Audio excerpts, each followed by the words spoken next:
আমাদের সাথে বাণিজ্যিক সম্পর্ক, রাজনৈতিক, কূটনৈতিক সম্পর্ক আমাদের জোরদার করা দরকার ছিল।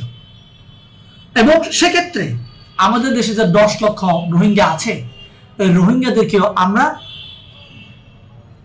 ওদেরকে ফেরত পাঠানোর ক্ষেত্রে বিরাট একটা ভূমিকা রাখত।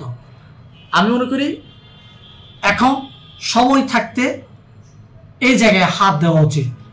ভারত প্রচুর পরিমাণে কাজ করছে, আমাদেরকেও এই জায়গায় কাজ করতে হবে। আমরা যদি কাজ না করি আমাদের সমস্যা হবে। আর আরাকান আর্মি যদি সে দেশ স্বাধীন করে তাহলে সেক্ষেত্রে কি বাংলাদেশের উপর কোনো প্রভাব পড়বে কিনা? বাংলাদেশের সাথে আরাকান আর্মির কখনো প্রভাব পড়বে না, কারণ আরাকান আর্মির প্রধান নামটা ঠিক এই মুহূর্তে আমার মনে পড়ছে না, উনি একটা বাংলাদেশের ন্যাশনাল টিভিগুলোতে তিনি সাক্ষাৎকার দিয়েছিলেন। উনি বলছেন যে মায়ানমার আরাকান আর্মির সাথে বাংলাদেশের সরকারের কোনো ক্লেশ নাই, ক্লেশ থাকবেও না। আমাদের ক্লেশ হচ্ছে জান্তা সরকারের সাথে, যেহেতু দীর্ঘদিন ধরে সামরিক শাসন জারি রেখেছে, তাদের বিরুদ্ধে আমরা, বাংলাদেশের বিরুদ্ধে না। তাহলে তো ওরা ওপেনলি ওরা বলেছে যে ওরা আমাদের শত্রু না, তাহলে আমরা কেন তাদেরকে শত্রু মনে করব? কিন্তু হ্যাঁ, ভারত এখানে আমাদেরকে শত্রু বানানোর চেষ্টা করছে, তাদের সাথে নানাভাবে তাদের মিডিয়াতে প্রপাগান্ডা ছড়িয়ে আমাদেরকে শত্রু চিহ্নিত করার চেষ্টা করছে, অপচেষ্টা চলছে।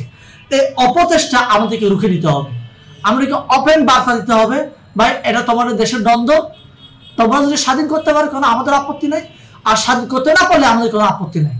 এটা আমাদের মেসেজ দেওয়া দরকার।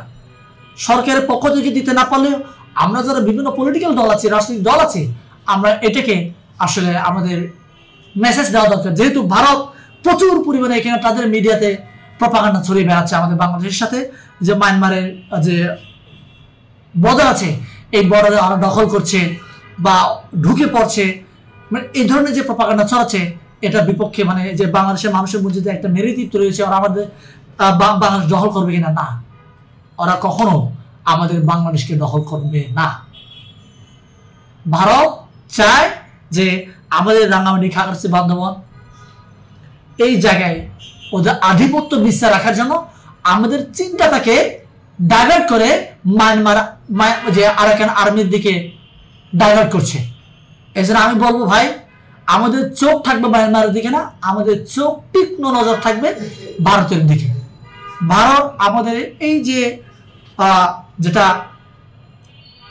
রাঙ্গামাটি, খাগড়াছড়ি, বান্দরবান আছে, এই 3 জেলাকে কেন্দ্র করে এরা নোংরা পলিটিক্স খেলে আসছে, আজও খেলছে। আমরা এটাকে সবাই মিলে এটাকে রুখে দিব।